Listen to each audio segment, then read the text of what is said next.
All right, guys, we've got our 2024 preview for the Kansas City Chiefs. Over under 11.5 is their season win total. Let's just jump right on into it. Coaching staff, excellent. Andy Reid is great. He'll work with Matt Nagy on the offense, but it'll be a lot of Andy Reid, mostly Andy Reid. Steve Spagnuolo is an excellent defensive coordinator. I miss him in New York, but as the season goes on, he gets a handle on this defense, and it's just difficult to beat as the season goes along. I think it's a little bit worse this year, the defense, but he'll continue to work his magic, and Andy Reid will continue to work his. And then we can jump right on into the roster where the next bit of magic happens. Patrick Mahomes is the quarterback. In my opinion, the best quarterback ever in terms of talent. Wentz will back him up. It's a good backup, to be honest. But Mahomes, top quarterback. Not much more to say. He can do everything. He's even got mobility. And even when he's hampered and can't really move around, he's still brilliant. He can make every type of throw you want.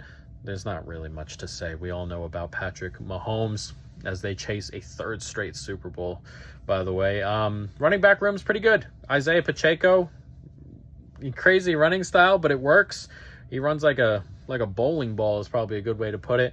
Clyde Edwards-Helaire after that, maybe. Carson Steele, who I like, runs hard. They just added Samaje Perine, who may get that McKinnon role, the perfect fit. So I kind of like that in that room. So good running back room. Pacheco and Perine, I expect to get majority of the snaps there. Wide receivers, interesting. Rashee Rice is a good player, broke out last year, but also had his legal troubles. So we'll see what happens there. While he's playing, he should be their one, comfortably be their one. I'm not sure. I mean, I think his court date's not till later. So they're not going to, NFL won't do anything until after the court stuff is done, and then they'll make their decision and whatnot. So we'll see how long that takes. That could be all year. He may not miss anything this year, so we'll see. Hollywood Brown's a nice addition, field stretcher, hurt at the moment, but I like him. He's a good player, decent ad. Xavier Worthy gets added in the draft. Just take the top off the defense kind of guy. He's incredibly quick. We'll see about him. I'm not I don't know what I want to say here. I'm not expecting a giant impact every single game from Xavier Worthy. He'll have trouble getting off press. Andy Reid will scheme him out of press, but also I expect him to have a kind of boom or bust games early on in his career. He'll get those 70-yard TD catches, and he'll have games where he gets one target and no catches kind of stuff. It's kind of what I'm expecting out of Xavier Worthy, so we'll see. But I really like the addition to the type of wide receiver core that they already have. And then a bunch of kind of other guys that are decent can come in and do a job. Justin Watson, Mecole Hardman, Juju they just added, Sky Moore, I guess. I don't know how he keeps getting onto this team, to be perfectly honest, with Sky Moore, but he's still on here, and he makes catches every once in a while. But there is some depth, and Mahomes can make anybody work, really. Tight end, Travis Kelce, obviously excellent. His workload sounds like it's going to be a little bit less this year. They want him to be healthy for the playoffs. So we'll see what his workload's like. I'm not expecting him to be out there every down, every snap. You're going to see a lot of Noah Gray this year, who's behind him. So an interesting development as they go forward. Kind of expected it. He's getting older. He's a big guy. He's caught a lot of footballs. I almost said baseball. He's caught a lot of footballs, gotten hit a lot. So, not much more they can do other than trying their best to keep him healthy, because the playoffs are the important bit here. Offensive line is okay. It's funny. The interior, the middle three are brilliant, really good. And then the exterior, the outside two are not as good. They lose Donovan Smith at left tackle.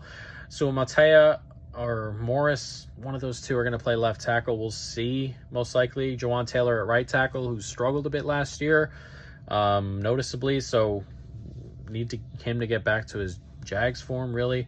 And then in the interior, Joe Thuney, one of the best guards. Trey Smith, a top 10 guard, it feels like. And then Creed Humphrey's probably the best center in the league right now. They just gave a huge stack of money to him. So it's funny. Not often do teams kind of end up this way, but a really, really strong interior and an exterior that needs help. So we'll see. Mahomes is mobile, so, you know, you want to stop that interior pressure. Obviously, you want to stop exterior pressure, but he can work around exterior pressure going out. So we'll see how the offensive line goes, but the middle three are really, really good. But this could be a problem. Like if Dotunni misses time and left guard is a backup, and then you have whoever out there, that could be a problem on the left side. So don't want any injuries on that middle three, but they're very good. Defense, pretty decent unit. A lot of change here. Chris Jones, where the defensive line kind of stays similar. Chris Jones, he's a top 2-3 player in his position. Excellent. He'll be next to Derek Nottie, who's okay. Gets extra help, or gets in some good positions because Chris Jones is so excellent and will take up plenty of room on the offensive line. Karlaftis took a big step last year and was really good. And if he takes another step, he's still very young, obviously. I think this is his third year, third year, I think. But if he takes another step, I mean, Jesus, going to have a really good edge there. But we'll see. But you kind of want him to take another step, and he was really good last year. Dana on the other side is okay. Depth is not ideal. Herring is okay. And Udike Uzoma, interesting, has traits. We'll see if he can put some of that together on his snaps. They're going to miss Omenihu. I think that's how you say it. I forgot how you say it. But he tore his ACL last year, was playing really well. So we'll see as he goes forward, but they're going to miss him until he's good. But a good line, two really good players on it, and a lot of times that can really do enough on the offensive line as the other guys get single covered, and every once in a while you get your good guys getting single covered as well. Linebacker unit is good. Loses Willie Gay, who was excellent, but is still a good unit. Nick Bolton is good. Dealt with injuries a little bit last year and took a step back. I think he can get back to his 2022 form, 2021 form. But he needs to step back up. Drew Tranquil was pretty good. Leo Chenal was really, really good in the run game.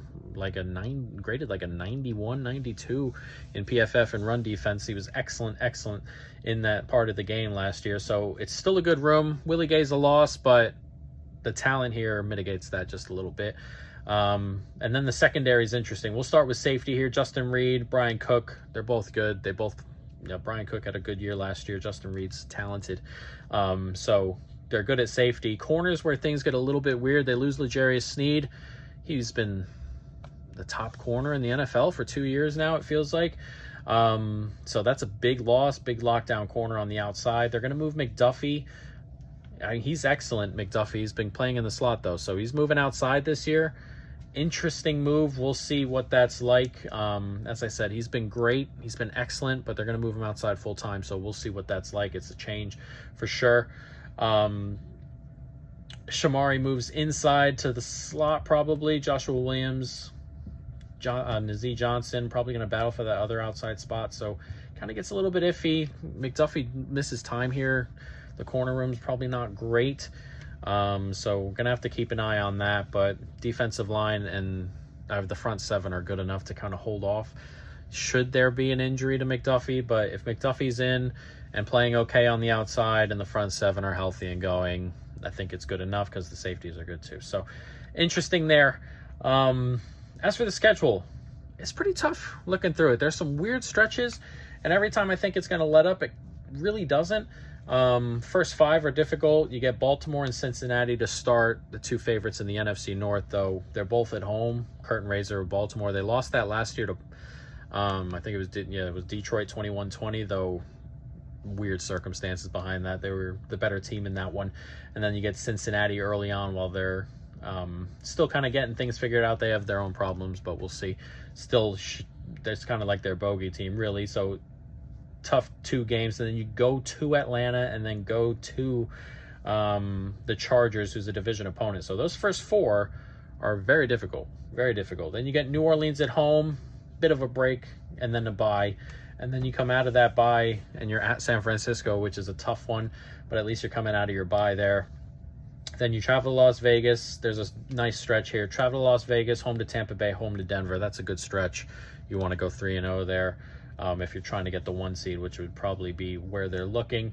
And then at Buffalo, and then another decent stretch here at Carolina, home to Las Vegas, home to the Chargers. 2 division games in there, but you should dominate this division theoretically. I'm not sure any of those 2 teams can hold to you right now. And then the end of the season's tough. 3 road games in 4. At Cleveland, home to Houston. Those are 2 good teams there. Then at Pitt and at Denver. So in altitude before the playoffs. So it's interesting if they don't get a top 2 seed or they don't get the top seed there and they end up playing a game in that wild card round.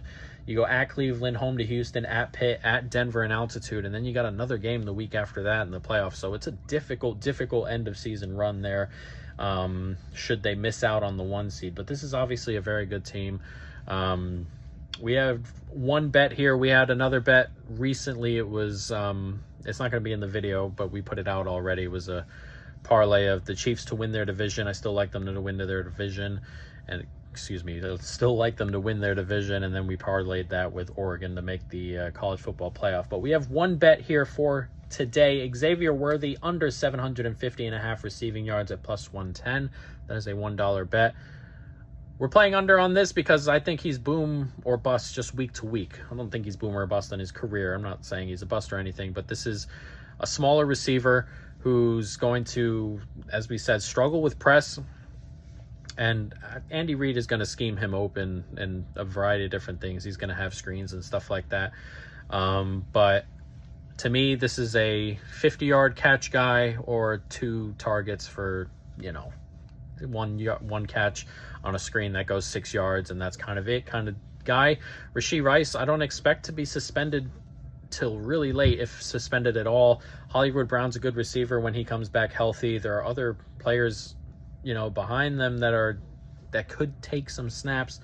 So under 750.5, it's a pretty high number for me. That's 44. He has to get 45 yards a game.